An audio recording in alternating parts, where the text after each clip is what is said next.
그날에 되어질 일이라는 제목으로 하나님 말씀 전하겠습니다. 한 달 반 정도 된 걸로 알고 있는데요. 이전에 그날의 노래라는 제목으로 말씀을 한번 전했습니다. 그것이 이사야 12장의 내용인데 오늘 본문은 11장이지 않습니까? 이사야 12장의 내용은 결코 삶에서 노래할 수 없었던 사람들, 어떤 이유든지 간에 노래할 수 없는 사람들인데 하나님께서 은혜와 채우시는 것을 경험하고 나서 노래할 수 있게 된 것, 그것에 대해서 감사하면서 노래하는 것이 이사야 12장의 내용이라고 했습니다. 오늘 보고자 하는 11장은 12장의 내용에 앞서서 연결해서 보아야 하는 그런 말씀인데, 그들이 다시 노래할 수 있게 된 구체적인 이유가 무엇 때문이냐?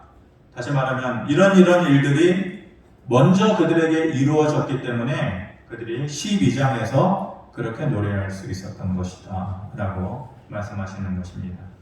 오늘 말씀 제목처럼 그날에 되어질 일들이 어떤 일들이냐에 대해서 우리가 좀 살펴보면서 우리에게도 그와 같은 하나님의 은혜가 있기를 주님의 이름으로 축원합니다. 11장의 1절과 10절은 이렇게 시작을 하고 있습니다. 1절 같이 봅니다. 시작. 이새의 줄기에서 한 싹이 나며 그 뿌리에서 한 가지가 나서 결실할 것이요. 10절 그날의 이새의 뿌리에서 한 싹이 나서 만민의 빛으로 설 것이요. 이새의 줄기에서 한 싹이 나서 라고 얘기합니다. 이새라는 사람이 누구입니까? 다윗의 아버지이죠. 즉 이새에서 다윗으로 이어지고 또 그 계보에서 그대로 나오는 예수 그리스도를 가리켜서 이새의 줄기에서 한 싹이 나올 것이다, 그렇게 표현하고 있는 것입니다. 그러니까 이후로 이 본문 말씀 이후로 나오는 모든 삶의 변화에 대한 모든 내용이라는 것이 그냥 우연찮게 그렇게 된 것이 아니고 예수 그리스도를 믿는 그 백성들에게만 하나님께서 특별히 준비하신 그리고 약속하신 은혜의 말씀이라는 것입니다. 11장과 12장을 보다 보면 문장의 첫머리에 계속해서 반복해서 나오는 수식어가 있습니다. 마치 접두어처럼 계속해서 이렇게 나오는 말이 있는데 문장의 첫말에 그날에 라는 말이 계속해서 반복해서 나옵니다. 만약 구약의 백성들에게 이 말을 한다면 그날에 이런 일들이 너희에게 이루어질 것이다. 그러니까 지금 당장 힘들어도 믿음 버리지 말고 좀 꿋꿋하게 하나님 믿음으로 잘 이겨내고 그날까지 기다려라. 이렇게 누군가가 만약 선지자나 누군가를 통해서 구약의 백성들에게 이런 말을 반복적으로 계속해서 한다면 물론 그 말씀 자체가 희망이고 소망이기는 하지만 듣는 사람 입장에서 보면 오히려 그 말이 절망적일 수 있는 것이죠. 돌려서 생각하면 그런 것이죠. 그날에 좋습니다. 아니 그날은 도대체 언제 온다는 것이에요? 내 조상 때부터 들어왔던 말이고 기다렸던 그 날인데 도대체 그날은 언제 오는 거예요? 예수 그리스도를 통해서 이루어지는 그 모든 모습을 통해서 그 모습을 우리가 들었는데 그렇다면 그 말씀하신 예수 그리스도는 도대체 언제 오시는 거냐고. 그렇게 구약의 사람들한테 그날에라는 것을 얘기했다면 인간이니까 사람이니까 어쩌면 막연한 불만이 있을 수 있는 것이죠. 그리고 막연한 불안감이 있을 수 있는 것이에요. 그렇지만 우리는 다른 것이죠. 이미 예수 그리스도의 오심을 그리고 그 부활을 성령의 함께 하심을 우리가 직접 경험하고 사는 시대의 사람들이 아닙니까? 그렇게 해서 모두가 하나님 나라의 백성 되고 그리고 제사장 된 그 직분을 새롭게 부여받은 그런 삶을 우리가 살고 있잖아요. 예수 그리스도의 이전과 예수 그리스도의 이후의 삶이 완전히 다른 사람 아니에요? 그때의 구약의 사람들과 우리는 완전히 다른 것이에요. 그날에라는 말은 그러므로 언제 이루어질지 모르는 막연한 기대가 아니고 우리에게 있어서는 언제든지 이루어질 수 있는 하나님의 약속이라는 점에서 완전히 다른 것이죠. 누구에게는 그것이 도대체 언제 이루어지는 것이냐, 그렇게 막연한 것인데 우리에게는 언제든지 이 주신 말씀이 언제든지 나에게 이루어질 수 있는 분명한 약속이다. 천지 차이로 다른 것이죠. 지난 시간에 브레넌 매닝이라는 기독교 작가의 말을 한마디 소개를 해드렸습니다. 그 사람이 얘기하기를 기독교 신앙의 핵심이라는 게 뭐냐? 핵심이 뭐예요? 다른 것 다 적혀놓고 이것만은 알아야 된다는 거 아니에요? 이것이 가장 중요한 것이라는 것이잖아요. 그 사람이 말하기를 기독교 신앙의 핵심은 뭐냐?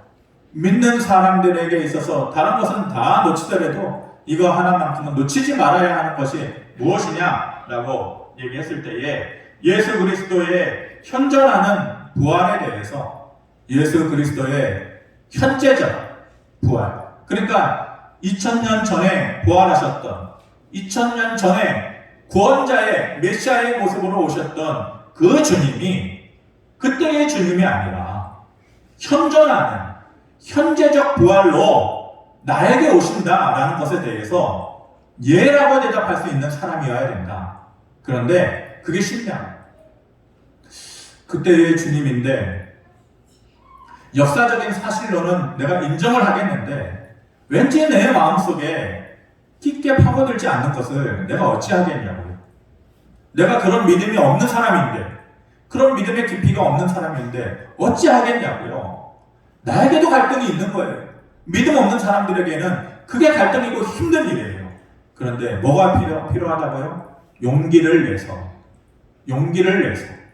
뭐라고 그랬어요? 안겔로라고 그랬죠. 선포하라는, 네가 아니고 네 존재, 너의 상황, 너의 수준, 너의 믿음, 그 믿음의 깊이, 그게 문제가 아니고 정작 그렇다 할지라도, 부족하다 할지라도 안겔로 선포하는 마음으로 용기를 내서, 그렇지, 그 부활의 능력이라는 것, 구원의 은혜라는 것, 그것이 그때의 일이 아니라 현재적 구원으로, 나에게도 일어나는 구원으로 받아들이고 선포하는 것, 그것이 기독교 신앙의 핵심이고, 성도라면 다른 것은 다 놓친다 할지라도 그것만은 놓치지 말아야 된다라고 얘기했던 것 아닙니까? 오늘 말씀이 주는 그날에 이루어지는 모든, 우리에게 주는 이 말씀을 듣는 우리 모두에게 현재적으로 이루어진, 그리고 나에게도 이루어지는 구원의 은혜가 되기를 주님의 이름으로 축원합니다. 본문은 크게 하나님께서 어떤 구원을 그들에게 베푸실 것이냐, 언제든지 이루어지는 구원의 내용인데 어떤 구원을 베푸실 것이냐에 대해서 두 가지의 것을 얘기하고, 그렇게 하심으로 인해서 우리가 얻게 되는 것이 무엇이냐, 우리의 삶이 달라지게 되는 것이 무엇이냐에 대해서 세 가지의 모습으로 말씀을 나누어서 얘기하고 있습니다. 먼저 하나님께서 그날을 기다리는 백성들을 향해서 무엇을 하신다고 하시나, 첫 번째로는 다시 손을 펴사 돌아오게 해주시겠다, 이렇게 말씀하십니다. 11절 말씀 같이 한번 보겠습니다. 시작. 그날에 주께서 다시 그의 손을 펴사 그의 남은 백성을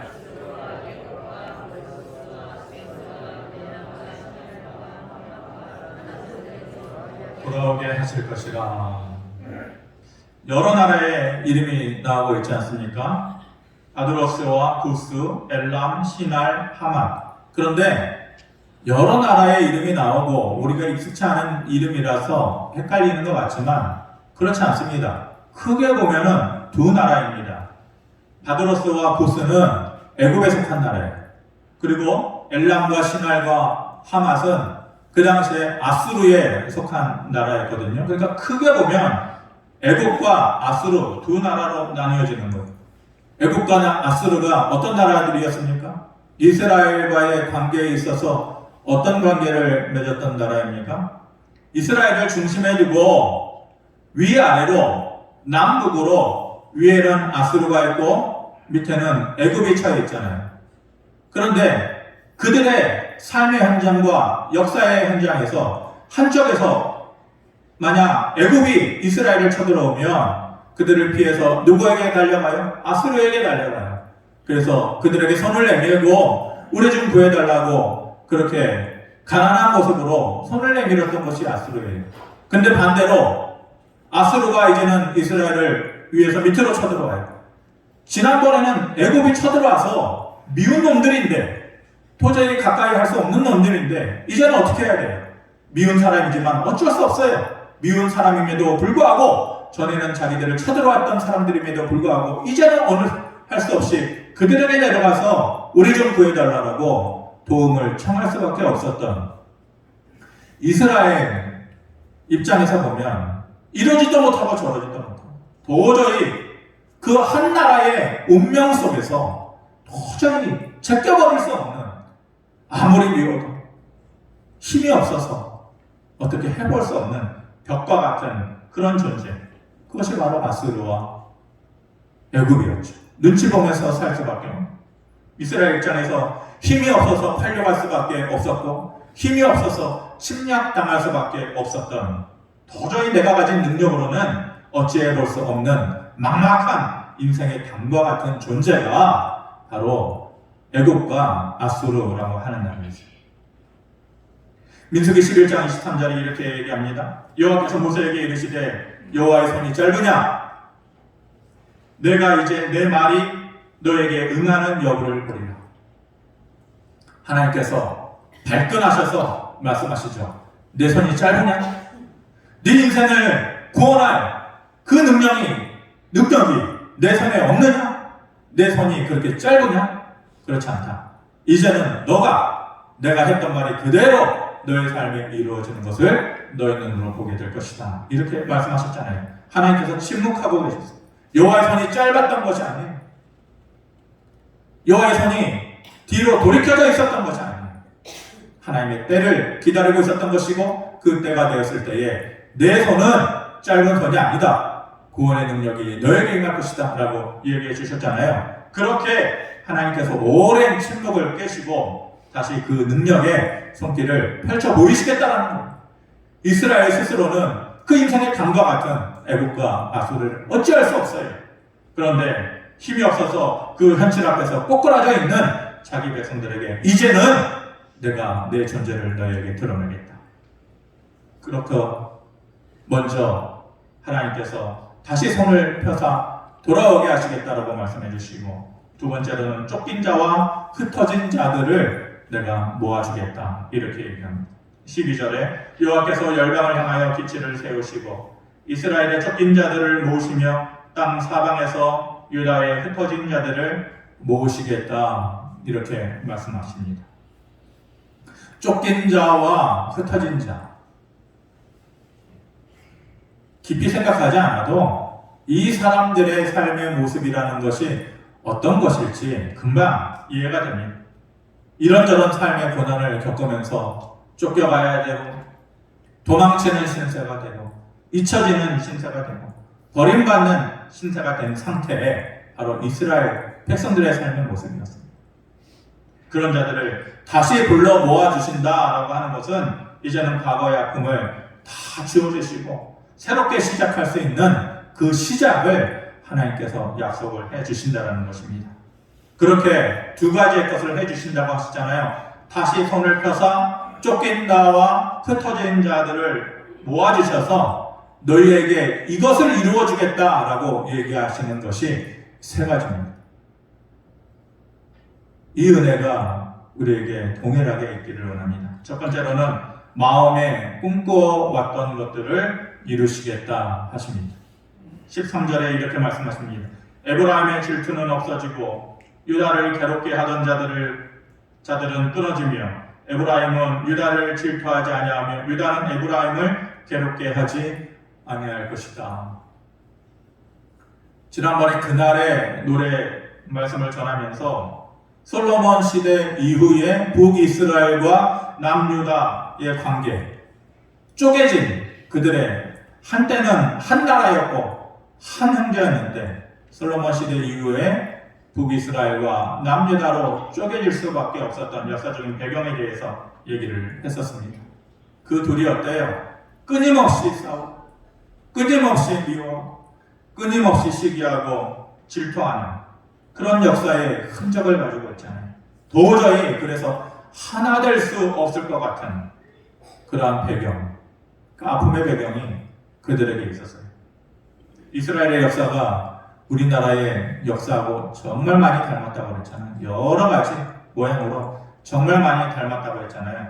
한때는 형제였지만은 어느 순간에 서로를 미워할 수밖에 없었던, 그래서 끊임없이 싸울 수밖에 없는 현재의 지금 그 아픔이 있는, 그리고 과거의 그 아픔의 흔적이 있는 그런 역사적인 배경들이 있는 거예요. 사람 간에도 그렇지 않습니까? 싸울 때는 몰랐는데 한참이나 지나고 나면은 도대체 우리가 언제부터 이 싸움을 했던 거야? 이렇게 될 수밖에 없었을까? 이렇게 생각될 때가 있는 거예요. 사람 간에도. 그런데 너무 시간이 오래 지내다 보면 후회는 해보지만 어찌할 수가 없는 거예요. 안 되는 경우들이 있는 것 아니겠습니까? 북이스라엘과 남유다의 관계가 그래 보였던 거예요. 어떻게 해도 안 되는 거예요. 어떻게 해도 하나가 될 수 없는 것처럼 보이는 거예요. 이스라엘 역사의 황금기는 누가 뭐라 해도 다윗 왕국의 시대입니다. 그때가 통일 왕국 시대였거든요. 솔로몬 시대 이후에 나눠진 것이지 다윗 왕국 때에는 통일 왕국 시대였단 말입니다. 그때가 그들에게 있어서는 가장 꿈만 같았던 시대. 나라는 작았어요. 하지만 그 성경에서 말하는 큰 5대 제국들, 바벨론 제국, 아수르 제국, 로마 제국, 바사 제국, 그 모든 제국들을 아울러도 다윗 왕국을 이길 수 없을 정도로 실질적으로는 다윗 왕국도 그만한 힘을 가지고 있었어요. 그만한 군사력, 그만한 부를 가지고 있었어요.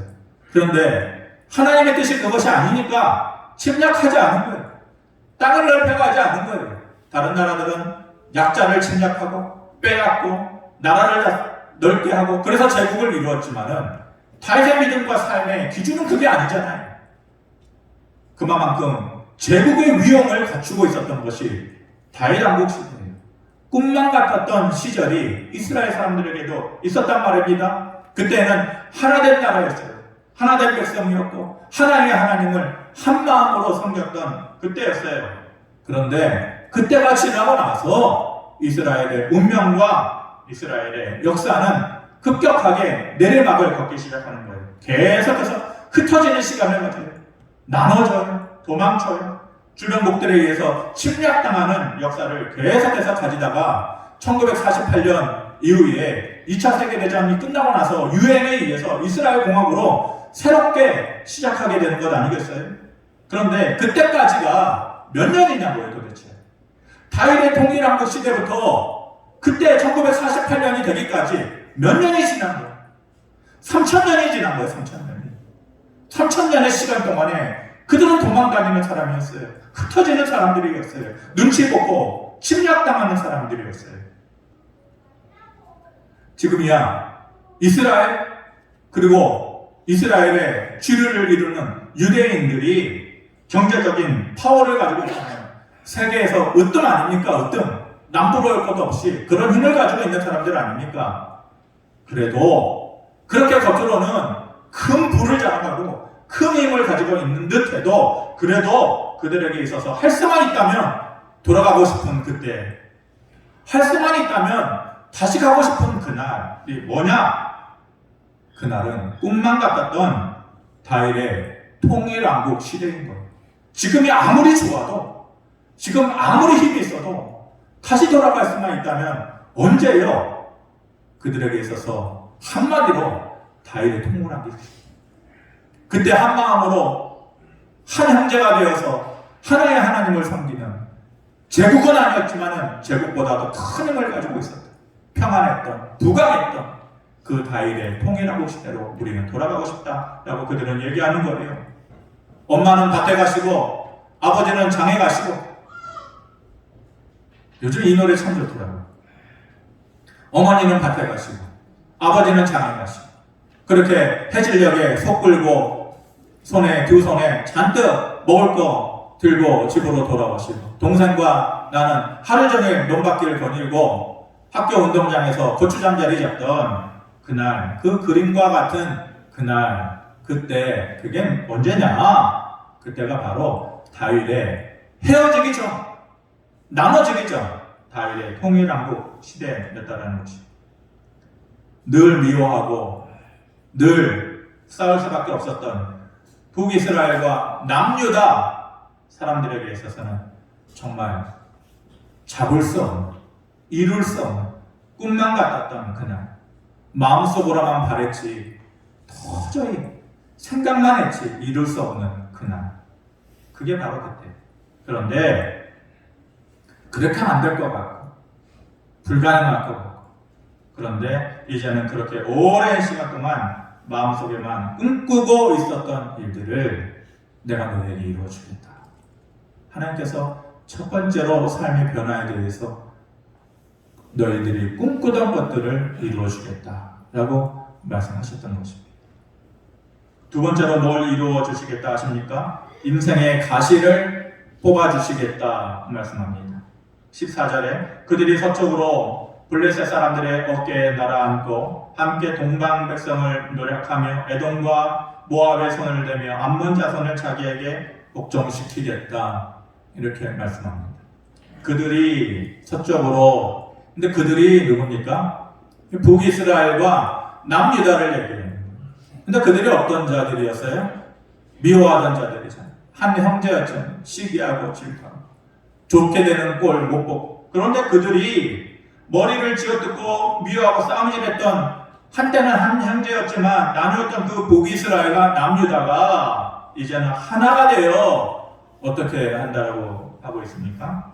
블레셋의 어깨에 날아앉고 에돔과 모압과 암몬을 복종시키겠다 이렇게 얘기합니다. 앞에서 말했던 애국과 아수르의 존재는 이스라엘에게 있어서는 벽과 같은 존재예요. 벽과 같은 존재. 이거는 넘을 수도 없고 무너뜨릴 수도 없고 어찌 해볼 수 없는 너무나도 차이 나는 그런 나라들의 존재가 애국과 아수르라고 한다면 여기서 말하는 에돔이나 모압이나 암몬이나 이런 나라는요 그것만은 못한데 이 가시와 같은 존재. 근데 사람도 그렇잖아요. 아주 차이 나가지고 그런 사람은 벽과 같은 사람은 도저히 해볼 도리가 없어요. 그러니까 무슨 그 사람을 대항해서 싸우겠다, 반항해보겠다 그런 생각도 못해요. 근데 만만해 보이는데 이길 수 있을 것 같은데 안 되는 존재들이 있잖아요. 이게 눈의 가시처럼 옆구리의 가시처럼 그런 존재들이 있잖아요. 그게 바로 애국과 아수르에는 비하지 못하지만은 계속해서 이스라엘 주변에서 가시처럼 이스라엘을 찌르고 힘들게 하고 괴롭게 했던 존재들이 바로 그들이었죠. 인생마다 사람마다 다 가시들이 있어요. 나름대로 다 그랬어요. 누군가는 가난이 평생 살면서 내 인생의 가시다라고 말하는 사람도 있고 누군가는 바울처럼 내 몸에 질병이 나를 힘들게 하는구나. 내 인생의 가시다라고 말하는 사람들도 있고 어떤 사람들은 가족이 그렇다. 이 몹쓸 남편이 가시다. 이 옆편대가 가시다. 이 자식놈들이 가시다. 그렇게 가까이에 있는 사람이 오히려 인생에 가시인 사람들도 있고 누구라도 이런 가시들이 있죠. 사람만 그런 게 아니죠. 나라도 역사의 가시가 있는 거예요. 우리나라의 역사의 가시는 뭐예요? 일제의 식민지 시대, 6.25 그리고 광주의 민주화운동 지금은 미얀마가 그렇지만 그것이 다 우리나라의 역사의 가시인 것 아니겠어요? 이스라엘 역사의 가시가 이들이에요. 이들. 블레셋, 암몬, 모압, 에돔 계속해서 찌르고 조금 한숨 잘만 하면 계속해서 찌르고 미워하고 싸우자고 달려들고 자기들끼리 하나로 힘을 합쳐가지고 이스라엘을 한번 무너뜨려보자 그렇게 음모를 꾸미는 그렇게 늘 평안함에서 멀어지게 하는 가시와 같은 존재들. 얄밉고 주먹으로 한 방 내리치고 싶은데 그럴 수도 없고, 그런데 어떻게 하겠다고 하는 거예요? 이제는 그들의 어깨에 날아 앉아서 그들을 복종시키겠다. 그들의 어깨에 날아 앉아서. 할 수만 있다면 뽑아버리고 싶은 인생의 가시였는데 도저히 내 힘으로는 하지만 어쩔 수 없었던 그런 현실이었는데 이제는 그 인생의 가시들을 내가 뽑아주겠다 말씀하십니다. 마지막으로 뭘 해주시겠다 하십니까? 삶의 해방과 구원을 이루어 주시겠다 이렇게 말씀합니다. 16절에 그의 남아있는 백성 곧 아수르에서 남은 자들을 위하여 큰 길이 있게 하시되 이스라엘이 애굽 땅에서 나오던 날과 같게 하시겠다 이렇게 말씀해 주셨습니다. 남아있는 백성들에게 주시겠다. 아수르에서 남아있는 백성들. 그 남아있는 백성은 깊게 설명드리기는 뭐하지만은 어떤 자들이냐, 어떤 자들이 남아있게 되었느냐. 힘들고 어려운 중에도 끝까지 믿음을 변질시키지 않아요. 하나님을 붙잡았던 그 믿음을 가지고 있던 자들이 남아있는 자들이에요. 그런데 그렇게 애쓰던 자들에게 큰 길을 있게 하시겠다 이렇게 말씀합니다. 큰 길이 뭡니까? 길이 없다라는 게 무슨 의미죠? 막혀있다라는 거잖아요. 길이 없는 건 보이는 길이든 인생의 길이든 길이 없다라는 것은 막힌 거예요. 막힌 삶이고 막힌 인생이잖아요. 근데 이제는 큰 길을 보여주신다라고 하는 것은 막힌 것에서 해방시켜 주십니다. 자유를 주시겠다는 거예요. 구원해 주시겠다는 거예요. 그리고 무엇보다도 애굽에서 나오던 날과 같게 해 주시겠다.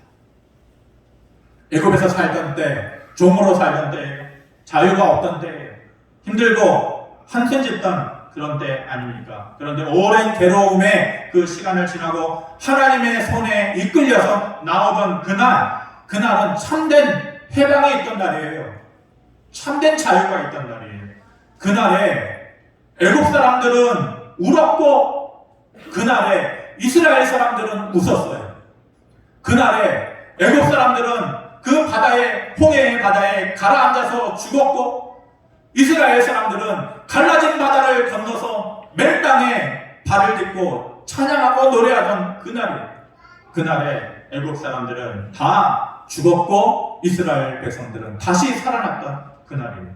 인생 최고의 날, 인생 최고의 기억이 있는 날, 구원의 날이 바로 애굽에서 나오던 그날이에요. 최고의 기억에 내가 너희를 머물게 해주겠다. 네 인생 살면서 70년, 80년, 90년 살면서 봄꽃과 같은 너의 인생의 한 스팟, 한 점이 어디냐? 애굽에서 나오던 날과 같은 그날인데 그래? 내가 그날을 너에게 주겠다. 이렇게 약속을 해주시는 것입니다. 고등학교 때 마당 하나에 세 집이 살았습니다. 마당이라고 해봤자 조그마한 마당, 수도가에 있는 마당에 주인집, 그리고 어떤 여자분 한 분, 그리고 저희 가장. 근데 저는 이렇게 마당을 앞보고 조그마한 방에, 따로 방이 하나 있었어요. 그런데 그 방이라는 것이 뭐 저렇게 이렇게 요즘처럼 이렇게 나무나 철문으로 이렇게 여는 것이 아니라 그냥 창호지 문 있잖아요. 창호지 문. 그냥 창호지 한 장이 있는, 옆으로 이렇게 드르륵 여는. 근데 그 사이가 얼마나 떠요. 얼마나 추워요. 요즘은 온난화 때문에 겨울도 따뜻하지만 얼마나 추워요. 그러니까 도저히 책상에 앉아서 공부를 할 수가 없어요. 책을 볼 수가 없어요. 그냥 양말 겹겹이 신고 거기에다가 담요 덮고 무릎에다가 이불 덮고 옷을 겹겹이 껴입고 마스크 쓰고 그렇게 했다고요. 근데 그렇게 추운 날인데도 잠들 때면 그냥 잠잘 때에 이불을 코까지 이렇게 쓸 수밖에 없어요. 그 위풍이 얼마나 세요? 다들 아시잖아요. 그냥 코가 그냥 시뻘개지고. 그런데 하루도 그냥 자는 일이 없어요.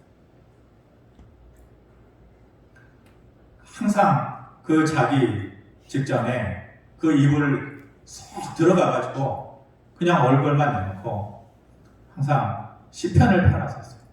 시편을 읽은 날도 있지만 그냥 뒤적뒤적 하면서 그렇게 잠들고 코를 묶고 아침에 일어나면 그 열어진 성경책에 이마를 대고 일어날 때도 많았고, 사람은 나이 들면서 철들고 죽기 전에라도 철드는데 저는 그때 철이 다 된 것 같아요. 믿음의 철이 그때 다 들었던 것 같아요.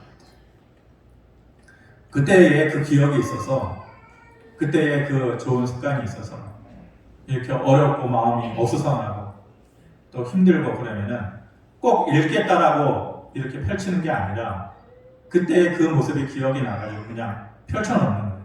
시편의 말씀을 펼쳐놓고 그냥 뒤적뒤적 이렇게 하는 거죠. 그때 다윗이 이런 말들을 했단 말입니다.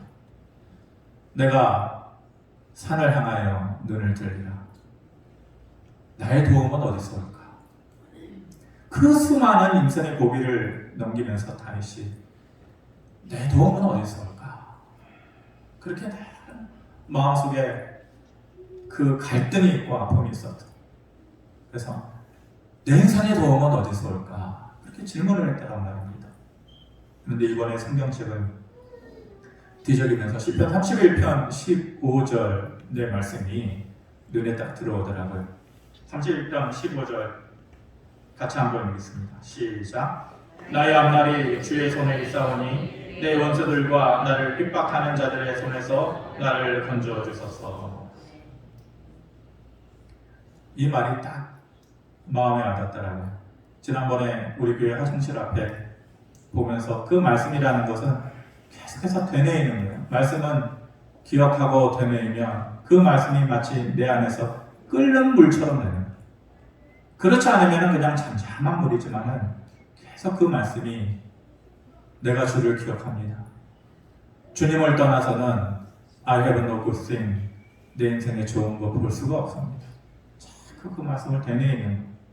근데 이번에 이 시편 31편 15절의 말씀이 마음에 와닿더라고요.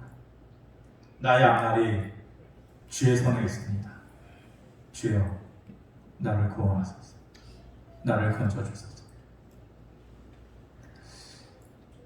우리의 인생이 어떻게 될 건가? 어떤 인생이 나한테 남아있나? 아무도 모르죠.